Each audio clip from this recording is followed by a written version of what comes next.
Here's an 0-1 pitch. Battles swings and drives it to left field. Way back it goes. And that is out of here. Off the top of the left field video board. Way above the Arkansas bullpen. Jalen Battles with his 5th of the season. And it's 4-1. Hey, that's poetic justice right there. Don't quick pitch our guy. I love that call when Bubba reminds us that was poetic justice for Jalen Battles, because the pitcher did quick pitch him, and Jalen referred to that in the postgame Zoomy, that he took his anger out on that pitch. He hated being quick pitched, and the next pitch just crushed. Of course, he wins the MVP of the SEC tournament, and Tom Hart was on the call for many of those games. I know he was there for Arkansas's win in the semifinals and the championship game, and he joins us on halftime here. Tom, back home after a week of finally being able to be on location in Hoover. That was such a great tournament this last week, and that's separate really from the run the Razorbacks made. It just was so awesome to see 10,000 people there and get to see you and the guys that you do the game with. And it's another one of those instances where it's like you realize we're back now. We're back. It was glorious, Phil. I mean, it was awesome. And if for nothing else, to be able to look in the side window that no one else could see and a note taped to the window that said, "It's a foul pole, KP." That was glorious. Mm-hmm. I heard KP was back me up a little bit, though, when you guys might have brought it up on the telecast. Of course, that puts me and Kyle Peterson in very specific elite 1% category, right? Yeah, it's like you two and John Miller. That's it. That's the group. That's right. Either that or it just makes them the craziest 3 broadcasters in the whole nation, right, Tom? I didn't say that was the group I wanted to be a part exactly. of. I could easily opt in, but I have yet to do so. That's right. There's that too. Yeah, Tom's the sane person up there in that whole general booth area amongst all those people. You use the word elite, Tom, and so there's so much. There's so much talk. You're already making me laugh, but yeah. Yeah, well, I'm all about the segues. That was elite a beautiful segue. Elite segues. There's an elite lineup that this team has, and that still seems to get a lot of the focus because of the home runs, and they're very difficult to pitch to, and they do wear an opponent's pitching staff down. But what I saw, and it was even before the tournament, it was also the last 4 games of the regular season, is that this team is elite on the mound. And maybe even more than anything else, and I've been preaching this from the start of the season, they are elite in the field, specifically up the middle at those positions, and all of those positions were on display this week. 100%. You hit on what I believe is the strength of this Arkansas team, especially in its current state, is that defense up the middle. Casey Opitz does so many things well behind the plate. Not the least of which is to bring a calming influence and leadership to the team. As the games get bigger and the stakes get higher, I think that's immensely important. Battles, the play he made from his backside was one of the great plays I've ever seen. Yeah. So what he and Moore do up the middle is imperative to have success in the postseason. I mean, you cannot let outs get away. Every time you get a double play, it's like hitting a 3-run home run. I mean, it brings so much momentum to your team, and we know that momentum in the crowd is going to be so big over the next 2 weeks in Northwest Arkansas. Then Franklin in center. I mean, Arkansas's got this great history of dudes who can go get it in center field. That was a big ballpark in Hoover. It's another big ballpark in Omaha should the Hogs get there. And you just can't. You've got to be 2 things, I think. You've got to be reliable and consistent. You can't let the routine plays get away from you because that's how things snowball. And you've got to be able to make the spectacular. And they do, and they can. And that's what just one aspect of what makes this team elite this season. No, they were really excited in various moments in the championship game on Sunday. You saw the way that they celebrated was somewhat muted. They celebrated. They didn't act like it was just another game, but it was muted. No dog pile. I think they put it in its proper context, but I feel like they also have themselves in a certain context. there is a quiet confidence about the way that they approach the game. And you've talked to some of these guys on the air after games, and I know you've had some interaction with Dave Van Horn off the air as well and on air. But there, it seems to me that the team just very, very, very, very much like mirrors him. And maybe all of Dave's good teams do that, but this team maybe more so than any of the others I've seen. Yeah, I agree with that. And you have to have, first of all, Dave Van Horn has an incredible, heartwarming, and entertaining personality that most people, at least through our broadcast, don't get the chance to see. He is a really funny guy. Like, he cracked a couple jokes when we went down and visited with him before the game that had me rolling like 2 hours later. And, part of it was we're talking about Vitalo and that relationship. And, they're getting along great. So what happened in Knoxville is water under the bridge. But he does very much have this facade of let's get the job done and business first. And that's the attitude you have to have. Now, I hope it doesn't get in the way of having fun, right? It should be a celebration. And I think these guys have fun. And, Robert Moore had Tiger Woods, fist pump after the double play late in the game yesterday. They need to have fun. We've seen what they can do from a bat flip perspective. Christian had a big one at Tennessee. Robert had a big one at South Carolina. I'm sure you've seen a dozen more during the course of the season that I didn't see. So there's this combination of, have fun, enjoy yourself, make sure you're having fun on the field, but there's business to tend to.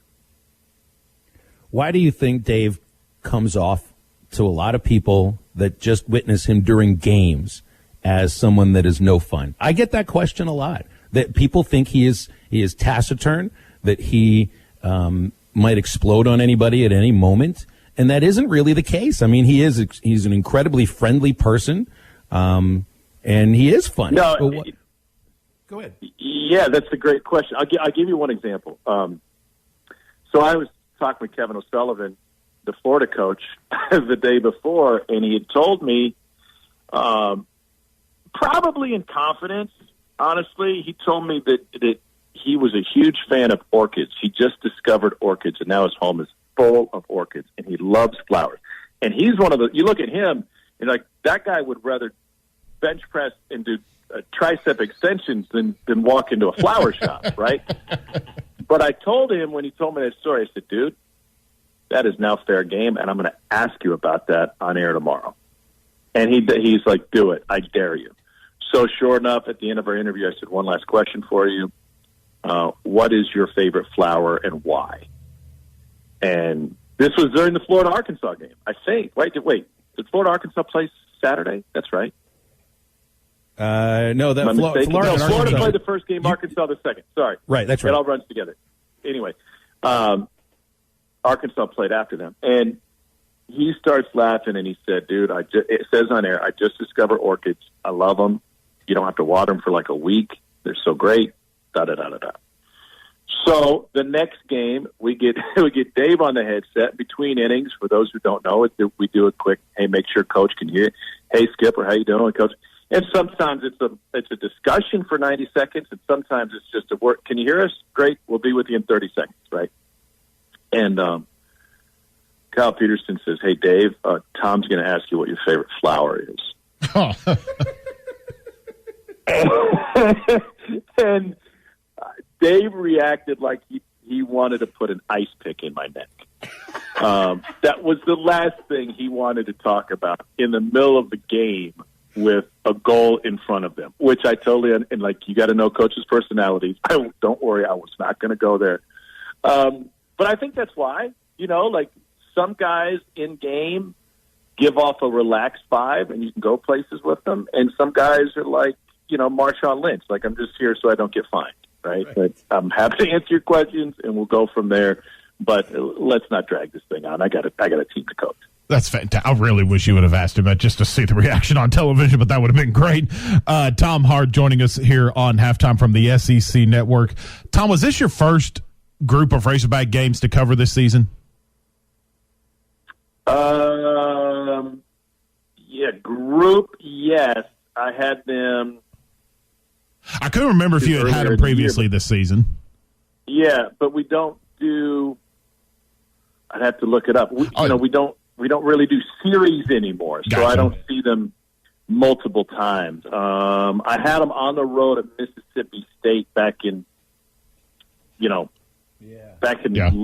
late April, but that was, I had a different game the day before. So, yeah, it's such a random season. So that leads right into what I was just wanting to talk about, because obviously Kevin Kopps, SEC Pitcher of the Year, and that kind of being like the first time you've really seen him in person, because I assumed like the Mississippi State series that was over Zoom or via remotely and different things like that. How impressed were you with what Kevin Kopps is able to do on the mound for the Razorbacks?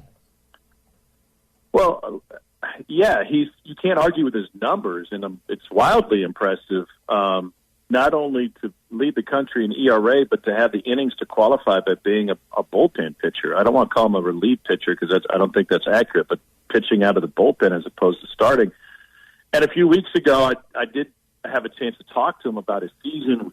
Yes, it was over Zoom, but that's the way we do it these days. And we ran a little bit of that sound this weekend. And what's fascinating is that I said, how did this come about? Like this change, like this evolution, and how did you come to be? And it was almost like, right, he emerged from this cocoon as this beautiful butterfly. And he said, well, I learned both on the field and off the field not to try and be somebody who I'm not. And funny thing is, Robert Moore told me the same thing, like that same day I talked to those guys. His was a different perspective, but Kopps' perspective, I think we can all relate to that off the field. But on the field, under Wes Johnson, Arkansas had this great pitching lab that was very much, what are we doing, high spin rate? How can we get it there? How can we study these numbers? And Kevin said, that's who I tried to be. And realized that's not me. Like, I'm a sinker slider guy. And that was even before he perfected this gyro ball that, nobody can hit. And I think that takes incredible confidence in yourself to be able to say, I'm going to go away from the trend in the game because I tried it and there's no success there. And that's a great lesson to learn. You can learn a lot about yourself as a person, as a pitcher, as a hitter, whatever. The numbers back this up. Four-seam fastball top of the zone does not work for me. So why would I try to continue to do it? Let's go with what works. I'm especially curious to see how I thought Tennessee kind of had a beat on him yesterday. But that being the case, I'm excited to see what happens in the postseason when he faces teams that haven't seen him ever before and haven't seen that pitch ever before, because I think he'll get right back on the horse and continue to dominate as he has. Got a couple more minutes here with you, Tom, before we let you go. We had a message come in here on our Facebook page from Cody, and he wanted me to ask you point blank if you have seen a better baseball team this season. I'll ask you that and then kind of give us your bold prediction or kind of what you think the ceiling is for this Razorback baseball team as we get into the regionals, super regionals, and hopefully this team moving on to the CWS and maybe winning the whole thing. So have you seen a better team this season, and how far do you think this team can go? Well, as a whole, no. And with the consistency that they've displayed, one of the Baseball America guys used a word that I've co-opted that I think is beautiful to describe this team. He calls them metronomic. Now, I had to explain to Chris Burke what a metronome was, but I still will continue to use it. The regularity, the consistency that they have can be counted on. I think it should be said out loud, though, the team that finished at Hoover is not the same team that started. And injuries are a real concern with this team. The pitching depth, I haven't heard about Zebulon Vermillion and whether or not he's available. Maybe that's not an issue during a regional, but maybe that does come up in Omaha. Missing the guys tied for your team lead in home runs and what they had to do defensively by shifting everybody around. That's a concern. Arkansas deserves to be the number one seed in the country. They deserve all the benefits that go with that. But I don't think, as of today, this is that same team. So I just put that out there as a caveat. And if they're not the same team, then I think there are a couple other teams that deserve similar consideration. If you're just talking betting odds on who could win the whole thing, Vandy would be in that conversation. I really believe that Rocker and Leiter, given some recent struggles, are going to be more focused in the postseason. Rocker is definitely a different pitcher when he is dialed in and focused, and what we've seen for him when he just goes out there to throw. And they have a really good lineup, and they've got speed at the top of the order with the nation's stolen base leader and a guy, they can produce runs in a big ballpark.